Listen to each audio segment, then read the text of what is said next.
जय हिंद दोस्तों, कैसे हैं आप लोग। तो आज हम बात करने वाले हैं साल 2023 में आई एक साउथ अफ्रीकन हॉरर फिल्म गाइया के बारे में। फिल्म की स्टार्टिंग में हम दो पार्क रेंजर्स को देखते हैं जो कि नदी के थ्रू पूरे जंगल में सैर कर रहे होते हैं। इनके नाम होते हैं गाबी और विंस्टन और ये जंगल की देखभाल करते थे। गाबी जंगल में ड्रोन भेजती है ये देखने के लिए कि वहाँ पे सब कुछ ठीक है या नहीं, और तभी अचानक उसके ड्रोन के सामने कोई आ जाता है जो कि उसके ड्रोन को डैमेज कर देता है। गाबी ये देखकर हैरान हो जाती है और वो विंस्टन से कहती है कि वो जंगल की ओर जा रही है देखने के लिए आखिर उसके ड्रोन को क्या हुआ है। विंस्टन गाबी से कहता है कि वो जंगल में बिल्कुल ना जाए, वो जंगल बहुत ही खतरनाक है और बहुत कम लोग उससे वापस आ सकते हैं। गाबी उससे कहती है कि उसे वहां पे जाना ही होगा, इसीलिए वहां पे जाती है अपने ड्रोन को ढूंढने के लिए। हम उसी जंगल में दो लोगों को देखते हैं जो कि तीर धनुष के साथ वहां पे शिकार कर रहे थे, और ये दोनों कौन थे आपको आगे पता चलेगा। वो दोनों बंदे वहां पे ट्रैप लगा देते हैं ताकि अगर वहां पे कोई आने की कोशिश करे तो उसे चोट लग जाए। इधर विंस्टन जब जंगल में लगाए कैमरे की तरफ जाता है तो देखता है कि उसके ऊपर किसी ने मिट्टी लगा रखी है, और जब वो मिट्टी को साफ कर रहा होता है तो अचानक उसे जंगल से किसी की आवाज आती है। इधर दोनों बंदे जंगल से कुछ चीजें लेते हैं अपने खाने पीने के लिए, और उसके बाद वो अपनी कुटिया की तरफ जाने लगते हैं।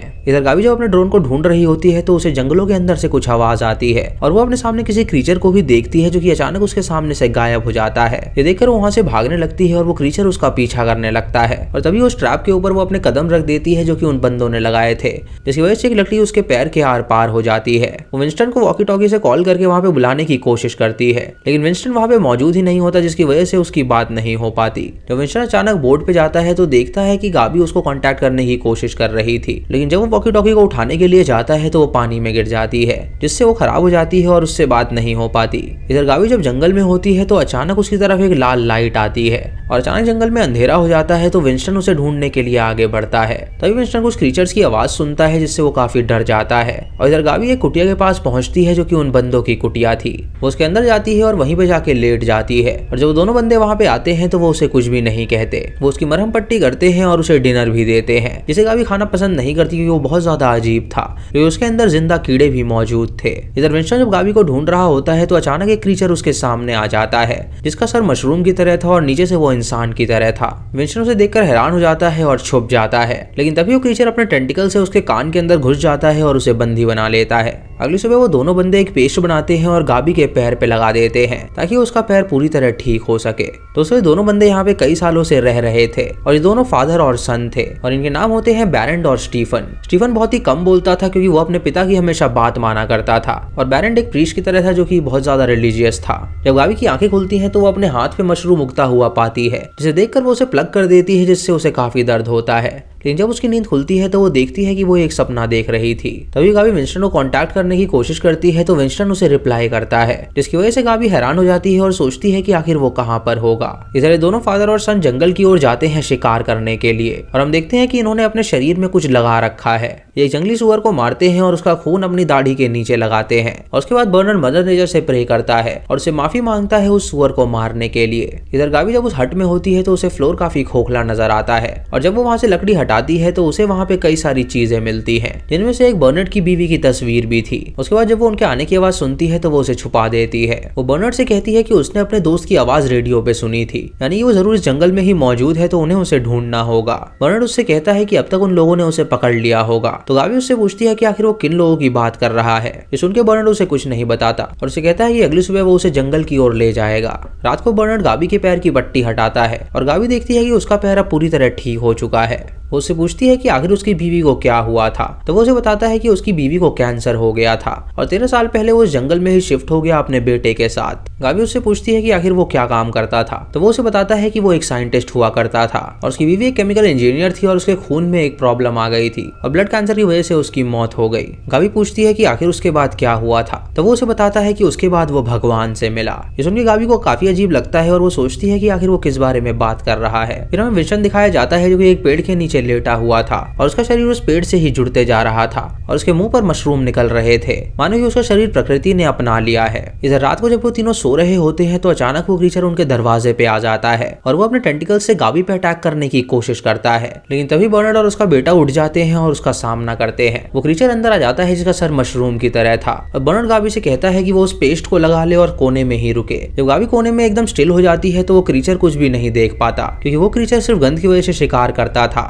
वो दोनों उस क्रीचर को पकड़ के उसका गला काट देते हैं, जिसकी वजह से उसका खून गाबी के ऊपर गिर जाता है और उसके बाद वो क्रीचर वहां से भाग निकलता है। उस क्रीचर के वहां से जाने के बाद वो उसका खून अच्छी तरह साफ कर देते हैं और कुछ खून को अपने पास रख लेते हैं और बाकी सारे खून को जला देते हैं। बर्नर उसे बताता है कि जो क्रीचर था वो भगवान ने ही बनाया है और ये एक तरह का फंगस है जो कि इंसान के अंदर आ जाता है। गाबी उससे पूछती है कि आखिर वो कौन से भगवान की बात कर रहा है, तो वो उसे बताता है कि इंसान के इतिहास से भी पहले यहाँ पे वो देवी रहती थी। गाबी को उसकी बातों पे यकीन नहीं होता और वो सो जाती है। अगली सुबह उसे एक सपना आता है जिससे उसकी नींद खुल जाती है और अपने सामने वो स्टीफन को पाती है जो कि उसे सोते हुए देख रहा था। ये देख के वो अपना फोन निकालती है और स्टीफन को फोटोज दिखाने लगती है और स्टीफन ये सब देखकर काफी हैरान हो जाता है कि उसने पहली बार ये सब चीजें देखी थी। तभी स्टीफन का पिता वहाँ पे आता है और उसका फोन उठा के पटक देता है और वो उससे कहता है कि वो उसके बेटों को वहाँ के तौर तरीके बिल्कुल ना सिखाए। उसके बाद वो अपने बेटे को लेके एक प्राचीन पेड़ के पास जाता है जो कि काफी विशाल था और उसके अंदर एक गड्ढा भी था। उस गड्ढे के अंदर उस क्रीचर का खून डालता है और उससे माफी मांगता है उसे मारने के लिए, लेकिन तभी अंदर से उसे कुछ आवाज आती है जिससे वो बहुत ज्यादा डर जाता है। बर्नर्ड उससे कहता है कि ऐसा मुमकिन नहीं हो सकता, तो पेड़ उसे 2 मशरूम देता है जिसे वो तोड़ के खाता है और अपने बेटे को भी खिलाता है। इधर गाबी को उसके बेड के नीचे एक किताब मिलती है जो कि बहुत साल पहले उसने लिखी थी और जब वो उसे पढ़ती है तो उसे वहाँ पे गाइया नाम की देवी के बारे में पढ़ने को मिलता है। ये देखकर वो हैरान हो जाती है और तभी वो दोनों वहाँ पे आ जाते हैं और बर्नर्ड उससे कहता है कि उन्हें अब यहाँ से चलना चाहिए। स्टीफन को उससे काफी लगाव हो गया था इसीलिए वो उसके गले लग जाता है और बर्नर्ड उसे लेकर नदी की ओर जाने लगता है ताकि वो वहाँ से जा सके। गाबी बर्नर्ड से पूछती है कि अगर जंगल में सब कुछ ऐसा है तो वो लोग यहाँ पे क्यों रहते हैं, तो बर्नर्ड उससे कहता है कि वो इस बात को कभी नहीं समझ सकती। तभी गाबी को वहाँ पे विंस्टन की वॉकी टॉकी दिखती है जिसे देखकर विंस्टन को जंगल में ढूंढने लगती है और बर्नर्ड उससे कहता है कि उन्हें यहाँ से चलना चाहिए। जब वो आगे जाती है तो पेड़ पे लगे कैमरे का चिप निकाल लेती है ताकि वो सबूत मिल सके कि आखिर विंस्टन के साथ क्या हुआ है। उसके बाद जब वो आगे बढ़ती है तो देखती है कि विंस्टन के अंदर कई सारे मशरूम उग चुके हैं, जिसे देखकर वो हैरान हो जाती है और वो देखती है कि विंस्टन अभी भी जिंदा है। विंस्टन उससे कहता है कि प्रकृति ने उसे पूरी तरह अपना लिया है और वो उस क्रीचर में तब्दील नहीं होना चाहता बल्कि वो मरना चाहता है। तभी बर्नर्ड उसे एक तीर देता है जो कि वो अपने मुंह में घुसा लेता है जिससे उसकी वहीं पे मौत हो जाती है। तभी वहाँ पे कुछ क्रीचर आ जाते हैं जो कि उनका पीछा करने लगते हैं और वो दोनों भाग के वापस कुटिया में जाते हैं ताकि वो सेफ रह सके।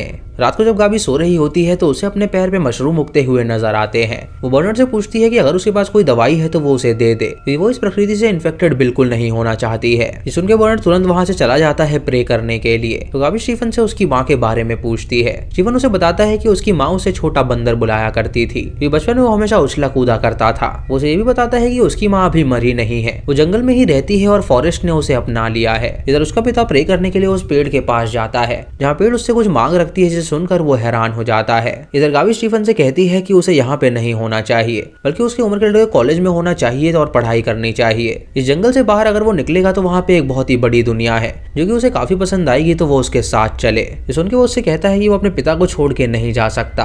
तभी उसका पिता वहाँ पे आ जाता है और वो दोनों सो जाते हैं और अगली सुबह उसका पिता उसे प्रे करने के लिए वहीं पे ले जाता है जहाँ से वो 2 मशरूम निकालता है और वो अपने बेटे को खिलाता है। लेकिन स्टीफन तुरंत कुटिया में जाता है और मशरूम गाबी को खिला देता है, जिससे गाबी देखती है कि उसके पैर में जो मशरूम उगे थे वो सारे जा चुके हैं, यानी वही वो दवाई थी जो कि प्रकृति उन्हें दिया करती थी और इसी की वजह से वो जंगल में रह के इन्फेक्टेड नहीं हो रहे थे और जी पा रहे थे। ये देख के गाबी उनके साथ रहने का फैसला करती है और वो उसे अपने तौर तरीके सिखाने लगते हैं। एक दिन स्टीफन गाबी को एक पेड़ के पास ले जाता है और उसे बताता है कि ये पेड़ उसकी माँ है। गाबी उस पेड़ को हिलते हुए देख पाती है मानो कि उस पेड़ के अंदर जान हो और वो उसकी एक टहनी पे रिंग भी देखती है जो कि शायद उसकी रिंग फिंगर थी और उसकी शादी की आखिरी निशानी थी। एक दिन गाबी बर्नर्ड से पूछती है कि आखिर वो इस जंगल में क्यों रहता है, तो वो उसे बताता है कि यहाँ पे जो देवी है वो उसे दिल से मानता है और ये कोई साइंस नहीं समझ पाएगा कि आखिर वो देवी क्या चाहती है। गाबी उससे कहती है कि उसकी सोच है तो उसने अपने बेटे को ये सोच क्यों दी, तो वो उससे कहता है कि ये सच है जिससे हम लोग भाग नहीं सकते। ये पेड़ में इतनी शक्ति है कि आने वाले समय में पूरे वर्ल्ड को ये अपना लेगी और धीरे धीरे करके पूरी मानव जाति खत्म हो जाएगी।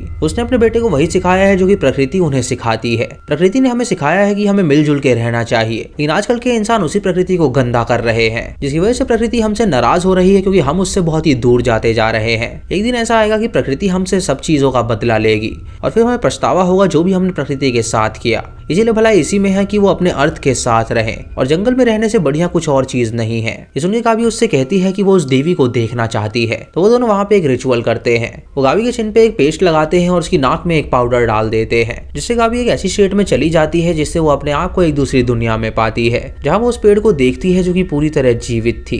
गाबी अपने आप को प्रकृति के सामने देखती है और वो प्रकृति के करीब होने लगती है जहाँ वो प्रकृति की बनाई हुई हर एक चीज को देख पा रही थी। वो सब देखने के बाद गाबी की आंखों से खून आने लगता है है और इसके साथ गाबी होश में आती है और ये सब देखकर उसे काफी ज्यादा अजीब लगता है। वो बर्नार्ड से पूछती है कि आखिर ये सब क्या है, तो बर्नार्ड उसे बताता है कि यही सच्चाई है। वो जितना प्रकृति के करीब रहेंगे उतना कम वो खून के आंसू रोएंगे। बर्नार्ड उसे कहता है कि अगर उसे पता लग गया कि आखिर वो देवी क्या चाहती है। गाबी उससे कहती है कि उस देवी ने उससे बात करी और उसे बताया कि आखिर वो क्या चाहती है। दोस्तों दरअसल वो स्टीफन की बलि चाहती थी, क्योंकि उसका मानना था कि अगर उसने उसके पशु पक्षी मारे हैं तो वो भी अपने बेटे को मारे, जताने के लिए कि वो प्रकृति के करीब है। अगली सुबह जब वो तीनों बाहर जाते हैं तो गाबी उससे कहती है कि स्टीफन उसके साथ शहर जाएगा, तो बर्नार्ड उससे कहता है कि स्टीफन उसका बेटा है और वो ऐसा कभी नहीं करेगा। वो स्टीफन को अपने साथ ले जाता है और गाबी अकेले ही वहां से जाने के लिए निकल जाती है। लेकिन तभी वो क्रीचर्स की आवाज सुनती है जिससे वो बहुत डर जाती है और वो फैसला करती है कि वो वापस जाके स्टीफन की जान बचाएगी। वो देखती है कि स्टीफन को उसका पिता उस पेड़ के पास ले जा रहा है ताकि वो वहां ले जाके उसकी बलि चढ़ा सके, और मौका देखकर गाबी उसकी तीर धनुष लेती है ताकि वो उसके बेटे की जान बचा सके। जब वो अपने बेटे को मारने के लिए जाता है तभी अचानक वहां पे अंधेरा हो जाता है और गाबी वहां पे आके उससे कहती है कि वो ऐसा बिल्कुल ना करे। तभी वो पेड़ गाबी को जकड़ लेती है, मानो कि वो चाहती हो कि वो उसकी बलि वो चढ़ाए। लेकिन गाबी अपने आप को छुड़ा के उसके पिता पे हमला कर देती है, जिससे वो जख्मी हो जाता है और वो स्टीफन को लेके वहां से भागने लगती है।